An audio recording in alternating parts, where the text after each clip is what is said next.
વિદ્યાર્થી મિત્રો, ધોરણ 12 કોમર્સ અને 12 આર્ટ્સ ના વિદ્યાર્થીઓ માટે એસપીસીસી વિષયમાં એસપી વિભાગનું ચેપ્ટર નંબર 6 કંપનીની સભાઓ એનો હવે 12મો ભાગ. અત્યાર સુધી આ પ્રકરણના 11 વિડિયો લેક્ચરના સેશનનો આપણે વિગતવાર અભ્યાસ કરી ચૂક્યા છીએ. હવે આજે ભાગ 12.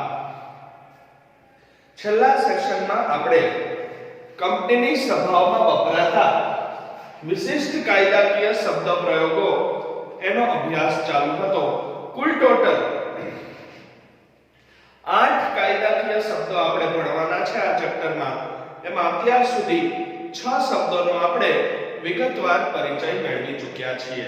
સભાની નોટિસ નંબર 1, નંબર 2 કાર્યસૂચિ એટલે કે એજન્ડા, નંબર 3 ગણ સંખ્યા એટલે કે કોરમ, નંબર 4 સભાના સભાપતિ એટલે કે ચેરમેન, પાંચમો શબ્દ આપણે જોયો એ મિનિટ્સ એટલે કે સભા નોંધ, અને છેલ્લા સેશનમાં છઠ્ઠો શબ્દ આપણે ભણ્યા એ છે મતદાન એટલે કે વોટિંગ.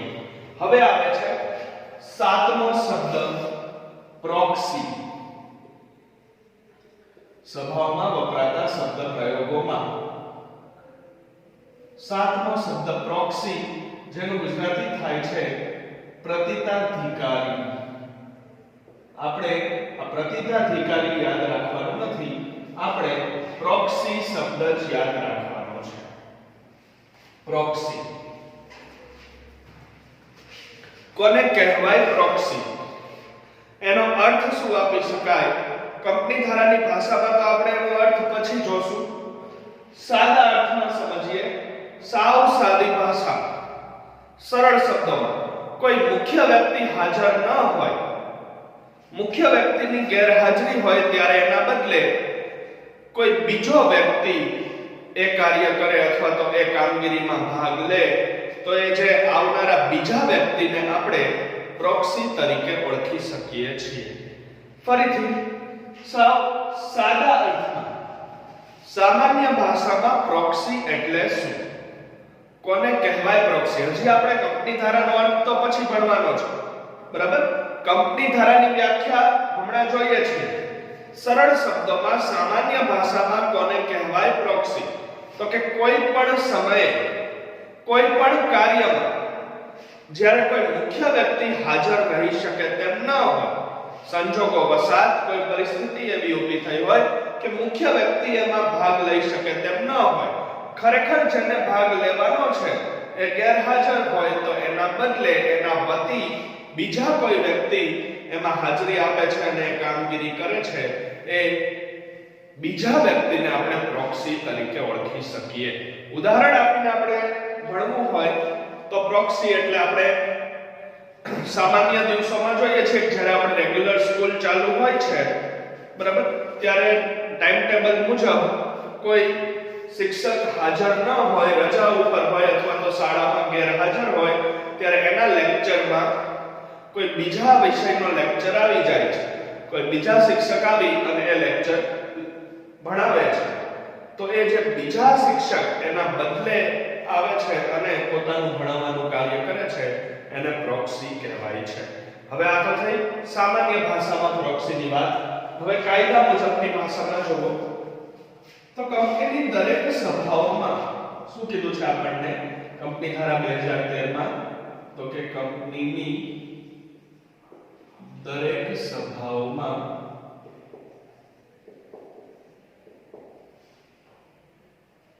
બધા જ શેરહોલ્ડરો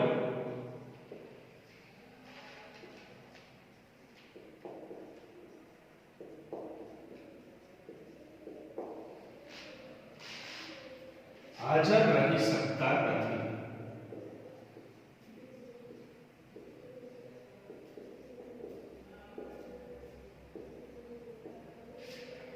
તેથી તેઓ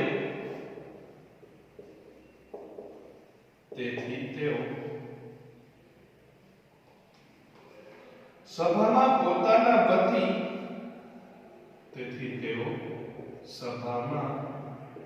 પોતાના વતી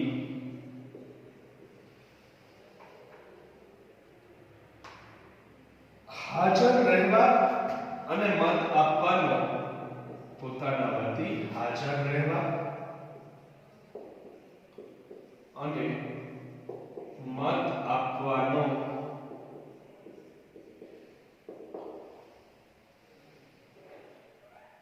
બીજી વ્યક્તિને અધિકાર આપે છે, બીજી વ્યક્તિને અધિકાર આપે છે તે બીજા વ્યક્તિને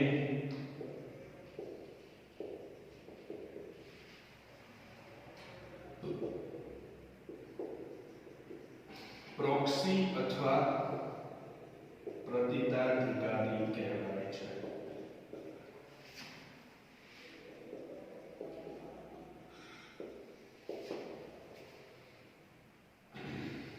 જો આ એનો અર્થ છે, એની વ્યાખ્યા છે, કોને કહેવાય પ્રોક્સી. કે કંપનીની દરેક સભાઓમાં બધા જ શેરહોલ્ડરો પોતે રૂબરૂ હાજર રહી શકતા નથી. બરાબર? વર્ષની અંદર કંપનીની ઘણી બધી સભાઓ યોજાય છે. બરાબર? આપણે આગળ સભાઓના વર્ગીકરણનો ચાર્ટ પણ ભણ્યા છીએ કે કંપની ધારાની જોગવાઈઓ પણ ભણ્યા છીએ. એનો સમયગાળો પણ આપણને ખબર છે કે એક નાણાકીય વર્ષમાં 1 એપ્રિલથી લઈ અને 31મી માર્ચ સુધીના પ્રત્યેક નાણાકીય વર્ષમાં હવે દરેક કંપનીએ કાયદાની જોગવાઈ મુજબ ઘણી બધી સભાઓ યોજવી પડે છે. તો ઘણી વખત એવું બને છે કે દરેક શેરધારકો બધી જ સભાઓમાં હાજર રહી શકતા નથી. બરોબર?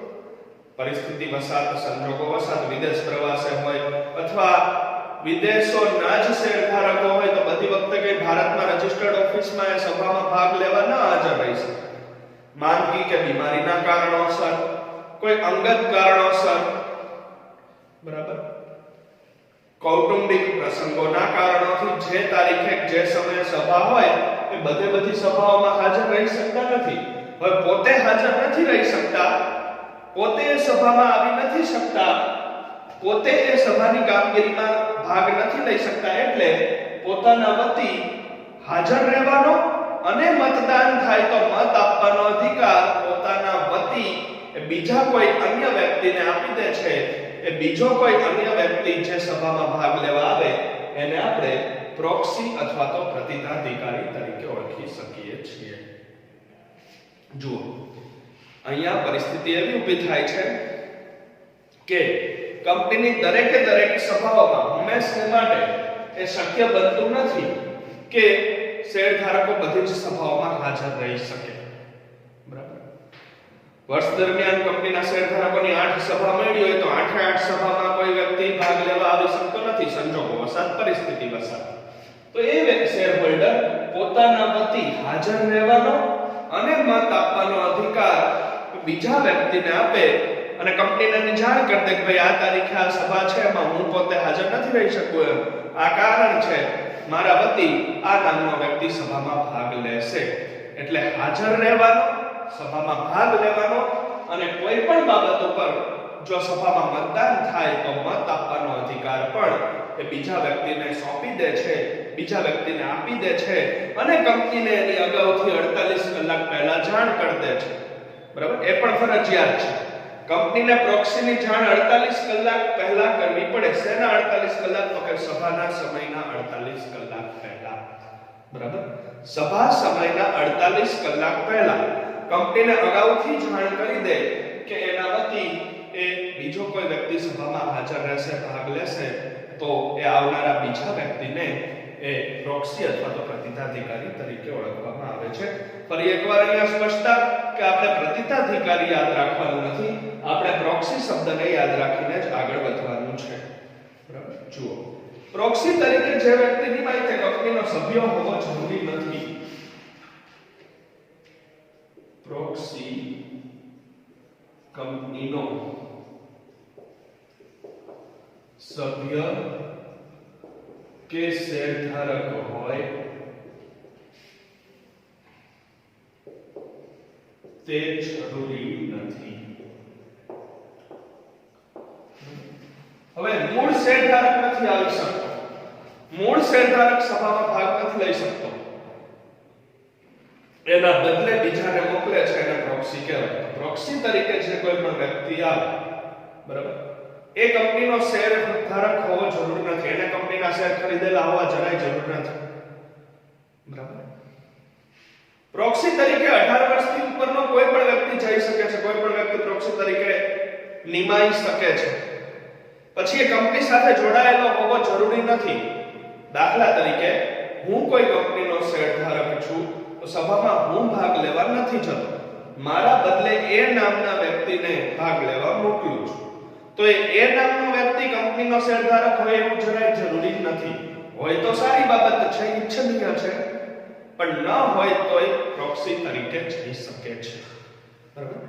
પ્રોક્સી તરીકે જે વ્યક્તિ જાય એ કંપનીનો કર્મચારી હોય તો જ પ્રોક્સી બની શકે, કે કંપનીનો સભ્ય હોય તો જ પ્રોક્સી તરીકે નિમાઈ શકે, કે કંપનીના શેર ખરીદેલો શેરધારક હોય તો જ એને પ્રોક્સી બનાવી શકાય, એવી કોઈ જોગવાઈ નથી. એટલે કે પ્રોક્સી તરીકે જે નિમણૂક થાય એ વ્યક્તિ પછી કંપનીનો સભ્ય કે શેરધારક હોવો જરૂરી નથી.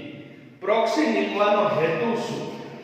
હવેનો પોઈન્ટ આપણો અભ્યાસનો, તો કે પ્રોક્સીનો હેતુ.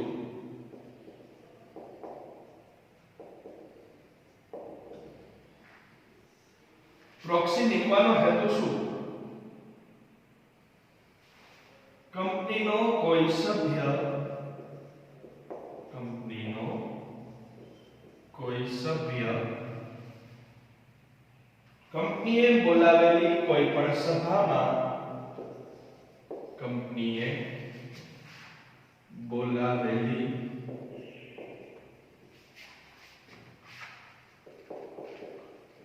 કોઈ પણ સભામાં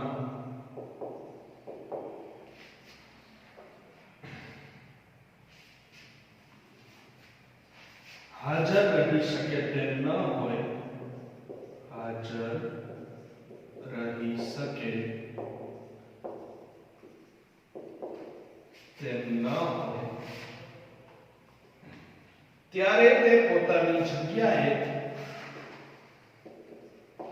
ત્યારે તે પોતાની જગ્યાએ બીજા વ્યક્તિને હાજર રાખી શકે છે, બીજા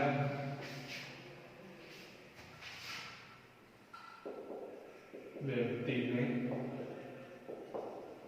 હાજર રાખી શકે છે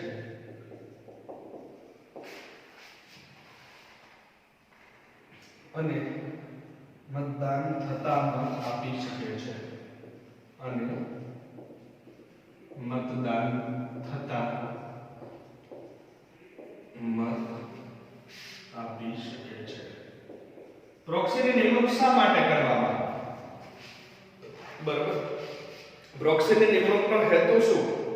પ્રોક્સીની નિમણૂકનો ઉદ્દેશ શું? બરાબર.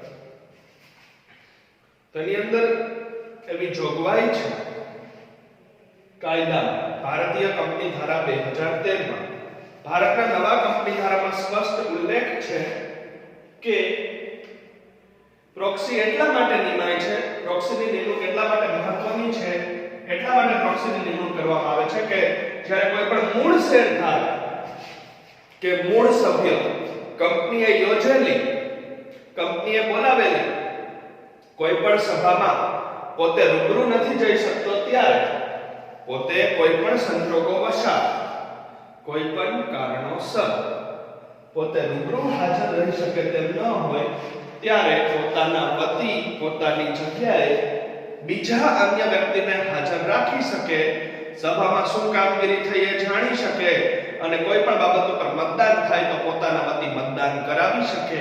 એટલા માટે પ્રોક્સીને નિમે છે. પ્રોક્સીની નિમણૂકનો મુખ્ય હેતુ આ છે, બરાબર. હવે પછીનો ખૂબ જ અગત્યનો પોઈન્ટ કે જે આપણને 2 અને 3 માર્ક્સના પ્રશ્નો સ્વરૂપે પૂછાઈ શકે છે કે પ્રોક્સી અંગેની કંપની ધારાની જોગવાઈઓ ખૂબ જ ધ્યાન આપી અને કાળજીપૂર્વક સમજવાની છે.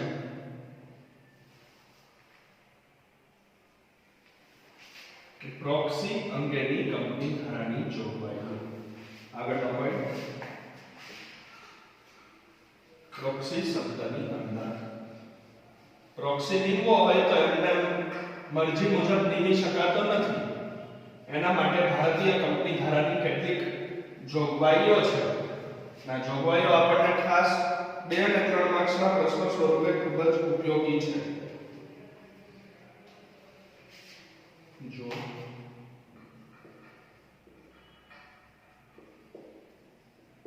પ્રોક્સી અંગેની કંપની ધારાની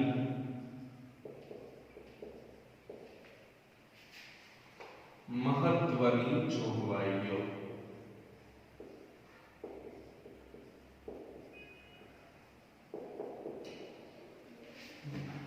કોઈ પણ સભ્ય કે શેરધારક પોતાના વતી પ્રોક્સીને મોકલવા માંગતો હોય સભામાં, ત્યારે એ સભ્યએ, એ શેરધારકે અને કંપનીએ આ જોગવાઈઓનું સંપૂર્ણપણે પાલન કરવું પડે છે.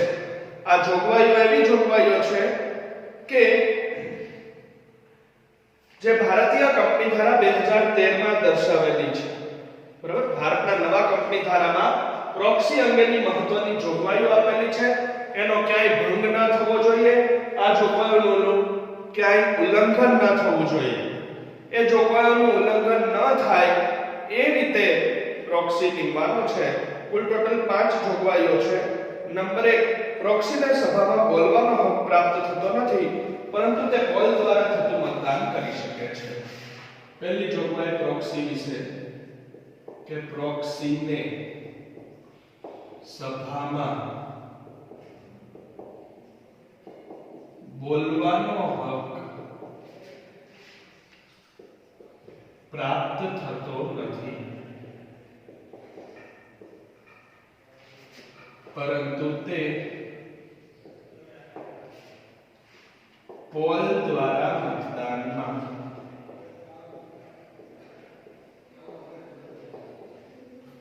ભાગ લઈ શકે છે. પ્રોક્સી તરીકે જે વ્યક્તિ સભામાં જાય એને સભામાં કોઈ ચર્ચા વિચારણામાં બોલવાનો હક પ્રાપ્ત થતો નથી, કાયદાની મનાઈ છે. બરાબર? ખાલી પોલ દ્વારા મતદાન થતું હોય તો એ પોલ દ્વારા મતદાનમાં જ ભાગ લઈ શકે છે.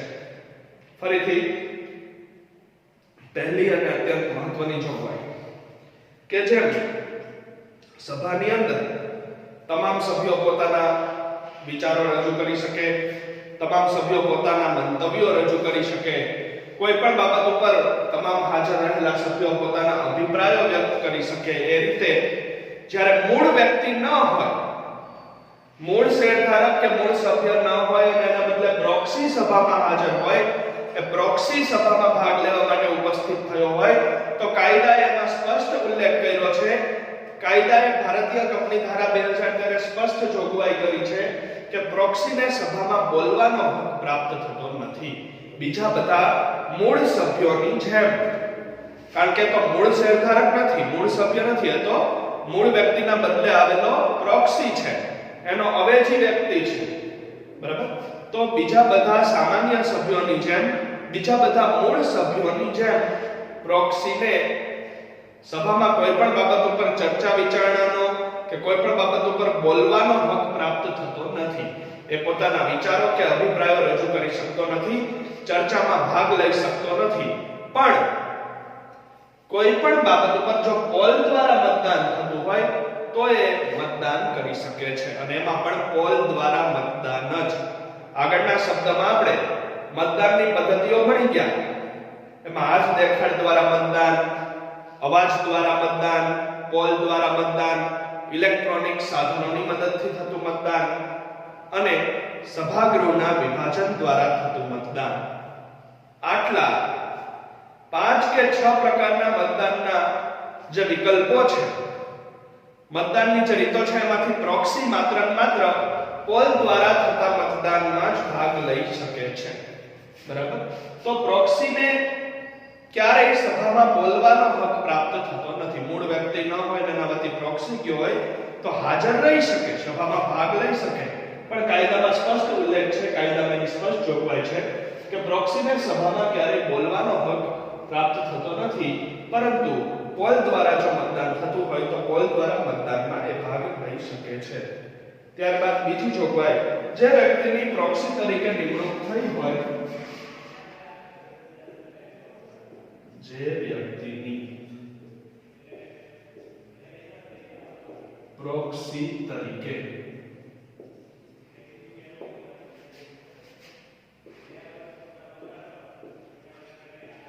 નિમણૂક થઈ હોય તે વધુમાં વધુ 50 વ્યક્તિઓના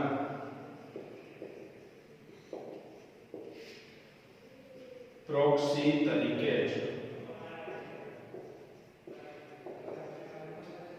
કાર્ય કરી શકે છે.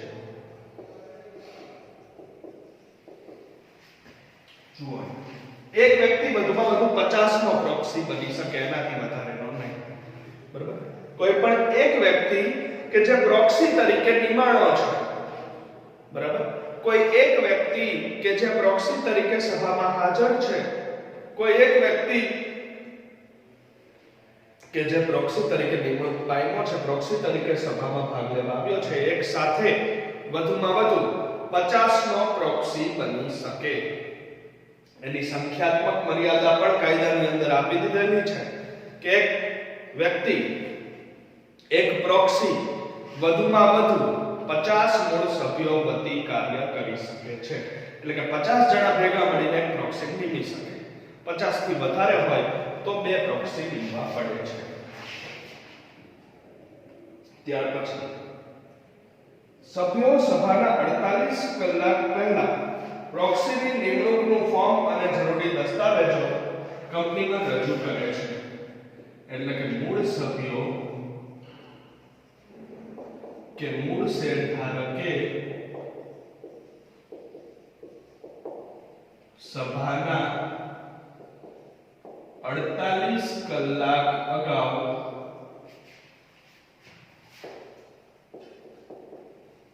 પ્રોક્સીની નિમણૂકનું ફોર્મ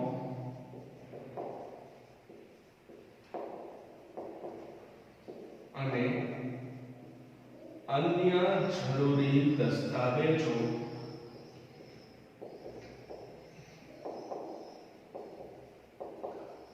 કંપનીમાં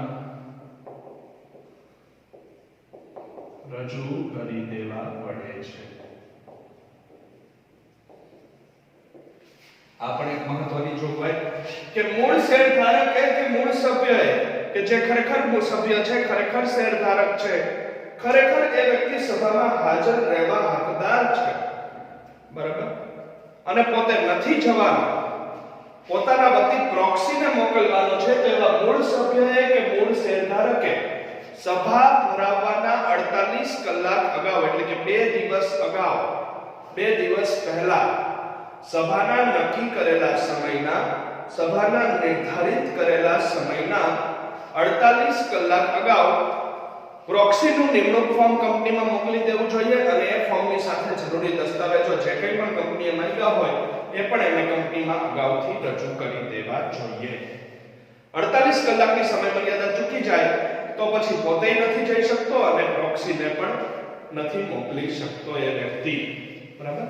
તો અહીંયા ભારતીય કંપની ધારા 2013 માં ભારતના કાયદામાં સ્પષ્ટ રીતે જોગવાઈ કરેલી છે કે મૂળ શેરધારકે અથવા તો મૂળ સભ્યએ સભા સમયના 48 કલાક અગાઉ, એટલે કે સભાના 2 દિવસ પહેલા કંપનીને પોતે નથી હાજર રહેવાનો, પોતે નથી આવવાનો, પોતાના વતી પ્રોક્સીને મોકલવાનો છે, એ બાબતની જાણ કરી દેવી જોઈએ. એટલે કે 48 કલાક અગાઉ પ્રોક્સીની નિમણૂકનું ફોર્મ અને એ સાથે જરૂરી દસ્તાવેજો કંપનીને મોકલી આપવા જોઈએ, જેથી કરી અને કંપની સેક્રેટરીને પ્રોક્સીના ભાગ લેવાની અગાઉથી જાણ થઈ શકે. ત્યાર પછી ચોથી જોગવાઈ, સગીર વ્યક્તિને પ્રોક્સી તરીકે નિમી શકાય નહીં. સગીર વ્યક્તિ, સગીર એટલે 18 વર્ષથી નીચેના, સગીર વ્યક્તિને પ્રોક્સી તરીકે નિમી શકાય નહીં.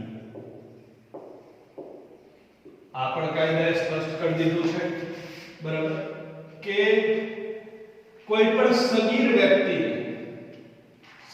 એટલે કે જેની ઉંમરના 18 વર્ષ અને પૂર્ણ નથી થયા, જન્મ તારીખથી 18 વર્ષ એને નથી પૂર્ણ કર્યા, 18 વર્ષથી નીચેની ઉંમરના છે, 18 વર્ષથી ઓછી ઉંમરના છે, એવા કોઈ પણ સગીર વ્યક્તિને પ્રોક્સી ન બનાવી શકાય. એનો મતલબ એમ થયો કે કાયદામાં સ્પષ્ટ જોગવાઈ છે કે પ્રોક્સી તરીકે ફરજિયાત 18 વર્ષ કે તેથી ઉપરની ઉંમરના વ્યક્તિઓને નિમી શકાય છે. સગીર વ્યક્તિને પ્રોક્સી બનાવી શકાય નહીં. સગીર વ્યક્તિને પ્રોક્સી તરીકે ક્યારેય નિમી શકાય નહીં. અને પાંચમી અને છેલ્લી જોગવાઈ, એકલ વ્યક્તિ કંપનીને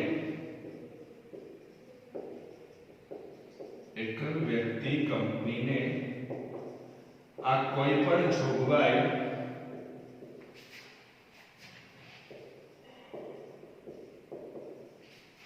લાગુ પડતી નથી. બરાબર, જે એકલ વ્યક્તિ કંપની છે કે જેમાં એક જ વ્યક્તિ એનો સ્થાપક અને એક જ વ્યક્તિ એનો સંચાલક છે, બીજા કોઈ સભ્યો નથી, શેર મૂડી બહાર પાડેલી નથી, તો એવી એકલ વ્યક્તિ કંપનીને આ કોઈ પણ જોગવાઈ લાગુ પડતી નથી. બરાબર, તો પ્રોક્સી અંગેની ભારતીય કંપની ધારા 2013 ની આ 5 જોગવાઈઓ, જેમાં એ પ્રોક્સીને સભામાં બોલવાનો હક નથી મળતો, પરંતુ પોલ દ્વારા મતદાનમાં ભાગ લઈ શકે છે. બીજી બાબત તો કે સંખ્યાત્મક મર્યાદા વિશેની જોગવાઈ, કે એક પ્રોક્સી, એક વ્યક્તિ વધુમાં વધુ 50 વ્યક્તિઓના પ્રોક્સી તરીકે જ કાર્ય કરી શકે છે. ત્યારબાદ ત્રીજો પોઈન્ટ, કે સભા સમયના 48 કલાક અગાઉ કંપનીએ નિયત કરેલું પ્રોક્સી ફોર્મ ભરી અને પ્રોક્સી ફોર્મની સાથે સાથે જરૂરી દસ્તાવેજો રજૂ કરી અને કંપનીમાં એની જાણ કરી દેવી પડે છે. ચોથી જોગવાઈ કંપની ધારાની, કે કોઈ પણ સગીર વ્યક્તિની પ્રોક્સી તરીકે નિમણૂક ન થઈ શકે અને એકલ વ્યક્તિ કંપનીઓને આ કોઈ પણ જોગવાઈ લાગુ પડતી નથી. એટલે એકલ વ્યક્તિ કંપનીઓએ આ કોઈ પણ જોગવાઈનું પાલન કરવાનું નથી. બરાબર, જુઓ હવે પ્રોક્સી અંગે સેક્રેટરીની ફરજ. પ્રોક્સી શબ્દની અંદર છેલ્લો પેટા પોઈન્ટ, પ્રોક્સી અંગેની સેક્રેટરીની ફરજો. એમાં પણ 5-7 ફરજો છે. બરાબર,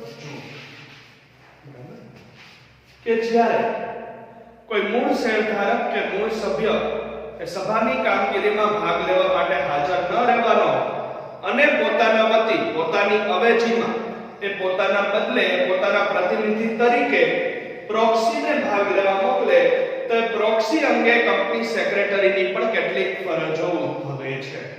એટલે કે ભારતીય કંપની ધારા 2013 ની અંદર પ્રોક્સી વિશે સેક્રેટરીની કેટલીક ફરજો પણ દર્શાવેલી છે અને એ ફરજોનું પાલન કરવું એ સેક્રેટરી માટે ફરજિયાત છે.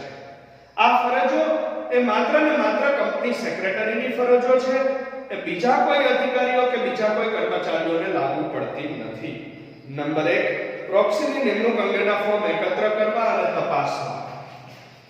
સભાના 48 કલાક પહેલા પ્રોક્સીની નિમણૂક અંગેના ફોર્મ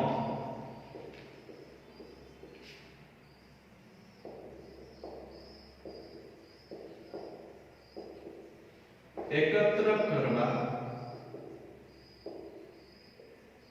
અને તપાસવા.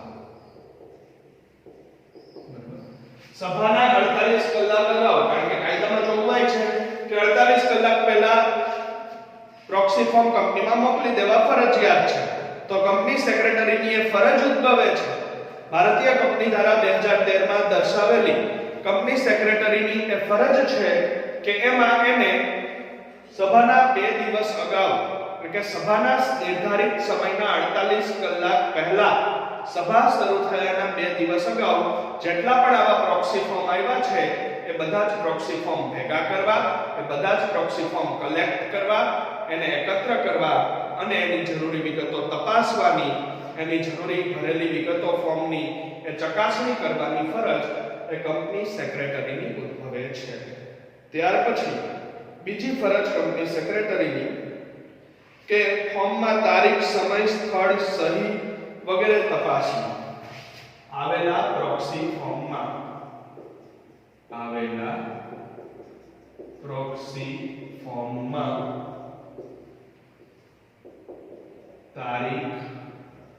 સમય, સ્થળ, સહી વગેરે બાબતો તપાસવી. જે કે પ્રોક્સી ફોર્મ ભરાઈને આવ્યા છે એ નક્કી કરેલી તારીખ મુજબ આવ્યા છે, બરાબર, એમાં મૂળ શેરધારકની સહી છે કે નહીં, તારીખ લખેલી છે કે નહીં, યોગ્ય સમયે કંપનીમાં પહોંચ્યા છે કે નહીં, આ તારીખ, સમય, સ્થળ અને સહીની ચકાસણી કરવાની ફરજ પણ સેક્રેટરીની ઉદ્ભવે છે. સમયસર ન મળ્યા હોય તેવા ફોર્મ રદ કરવાની ફરજ. સમયસર ન મળેલા ફોર્મ રદ કરવાની ફરજ. તો ભારતીય કંપની ધારા 2013 મુજબ, ભારતના કાયદા મુજબ કંપની સેક્રેટરીની એ ફરજ ઉદ્ભવે છે કે 48 કલાકની નિયત સમય મર્યાદામાં પ્રોક્સી ફોર્મ ન મળ્યું હોય, 48 કલાકની સમય મર્યાદા ચૂકાઈ ગઈ હોય તો એવું પ્રોક્સી ફોર્મ રદ કરવાની, એવા પ્રોક્સી ફોર્મને કેન્સલ કરવાની ફરજ પણ કંપની સેક્રેટરીની ઉદ્ભવે છે. ત્યાર પછી ચોથી ફરજ કે પ્રોક્સી અંગે નિયમન પત્રમાં જોગવાઈ તપાસવી. કંપનીના નિયમન પત્રમાં એટલે કે કંપનીના આર્ટિકલ્સ ઓફ એસોસિએશનમાં પ્રોક્સીની જોગવાઈ છે કે નહીં, અને જો જોગવાઈ હોય તો જ પ્રોક્સીને મંજૂરી આપી શકાય. તો નિયમન પત્રને જોવાની, નિયમન પત્રને તપાસવાની, નિયમન પત્રનો અભ્યાસ કરીને પછી જ પ્રોક્સી ફોર્મ મંગાવવાના એ ફરજ પણ કંપની સેક્રેટરીની ઉદ્ભવે છે. અને ત્યારબાદ પાંચમી અને છેલ્લી ફરજ તો કે પ્રોક્સીની યાદી તૈયાર કરવી. પ્રોક્સીની યાદી તૈયાર કરી તેમાં તમામ વિગતો દર્શાવવાની ફરજ. તમામ વિગતો દર્શાવવાની ફરજ. બરાબર. તમામ રીતે ફોર્મ યોગ્ય હોય, 48 કલાકની સમય મર્યાદાની જોગવાઈનું પણ પાલન થયું હોય તો પછી છેલ્લે આવેલા તમામ ફોર્મને આધારે પ્રોક્સીની યાદી તૈયાર કરી અને એમાં તમામ જરૂરી વિગતો કે ભાઈ કયો મૂળ શેરધારક છે, એના બદલે કયો પ્રોક્સી આવ્યો છે, એનું નામ, બરાબર, કેટલા એના શેર છે મૂળ વ્યક્તિના, કેટલું મતદાન કરી શકશે કારણ કે મતદાન શેર દીઠ હોય છે, તે તમામ પ્રોક્સી ફોર્મ જે મંજૂર થયેલા છે, નિયત સમય મર્યાદામાં આવેલા છે, એની યાદી તૈયાર કરી અને એ ફોર્મની તમામ વિગતો લખી અને તૈયાર રાખવાની ફરજ સભાની પહેલા એ સેક્રેટરીની ઉદ્ભવે છે. તો આ થઈ ગયો આપણો ખૂબ જ અગત્યનો શબ્દ સાતમો, પ્રોક્સી, જેને પ્રતિનિધિકારી પણ કહેવાય છે. હવે પછીના નેક્સ્ટ સેશનમાં આપણે આઠમો અને છેલ્લો શબ્દ પ્રસ્તાવ અને ઠરાવ એ વિશે વિગતવાર અભ્યાસ કરીશું. Thank you all of you.